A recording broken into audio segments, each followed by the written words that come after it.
Julie Andrews was married to two men, Tony Walton and the Blake Edwards, until he died in 2010. Find out all about the star's love life here.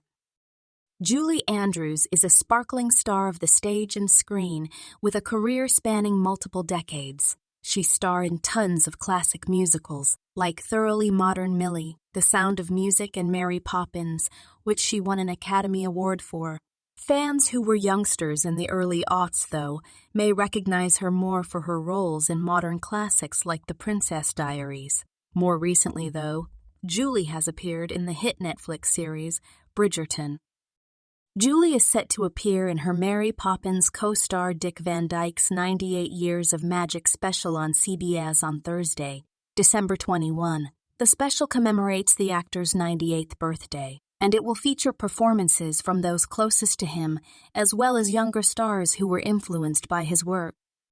Throughout her career, Julie was married to two men, Tony Walton and Blake Edwards.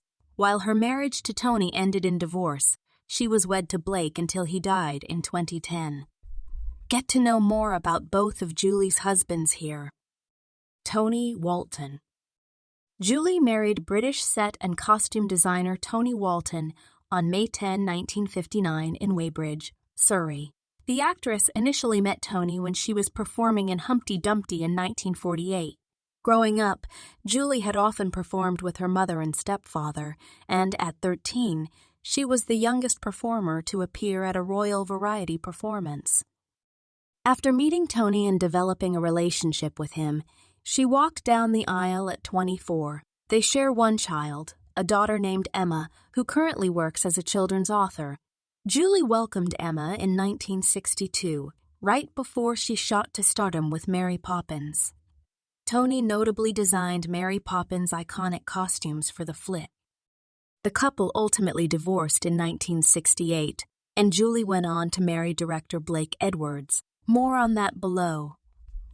Tony passed away on March 2, 2022. Although the pair wasn't married for too long, Julie still reflected on their love for people after his death.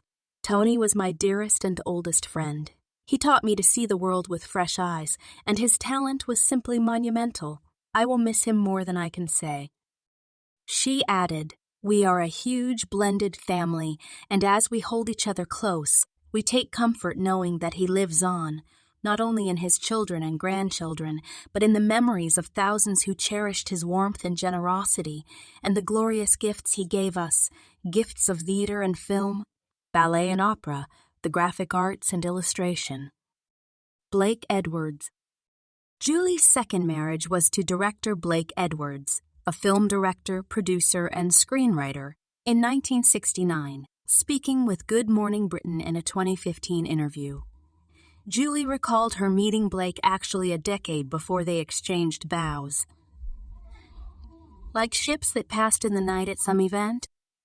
Then, they crossed paths yet again, making eye contact at an La intersection driving opposite directions from the same therapist's office.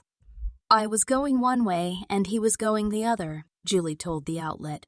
"He rolled down the window after smiling a couple of times and he said, 'Are you going where I just came from?'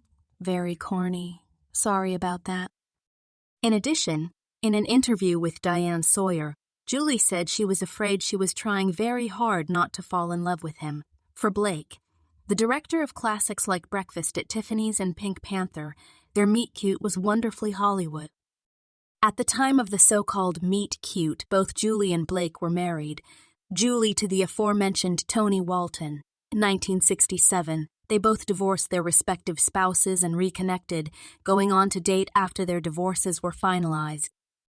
Blake and Julie tied the knot at Julie's home in November 1969, 2 years after dating each other. They continued to raise their children together. He had two children, Jennifer, from his first marriage to Patricia Walker.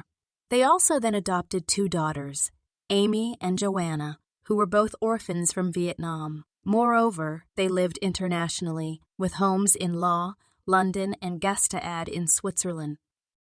Blake passed away of pneumonia complications in 2010 at age 88 following a battle with chronic fatigue syndrome. They had been married for 41 years at the time of his death. Blake was the most charismatic and interesting fellow you could possibly meet, Andrews recalled during a talk promoting her 2019 memoir Homework, a memoir of my Hollywood years. He was hilariously funny and had such a dark sense of humor that just put me away, that I loved so much. But he was also, at times, a very depressive personality and had a very difficult time. The Sound of Music actress recalled her rough childhood with an alcoholic mother and stepfather as what may have led to her attempt to save her husband from his monsters. You have to remember, I was very used to that kind of thing because I was a very big codependent with my own family, and so I became that with Blake, she said. If you enjoyed this video, don't forget to hit that likes button. For more great content, consider hitting the subscribe button and turning on the notification bell. Sharing is caring. If you found this video interesting, share it with your friends and family.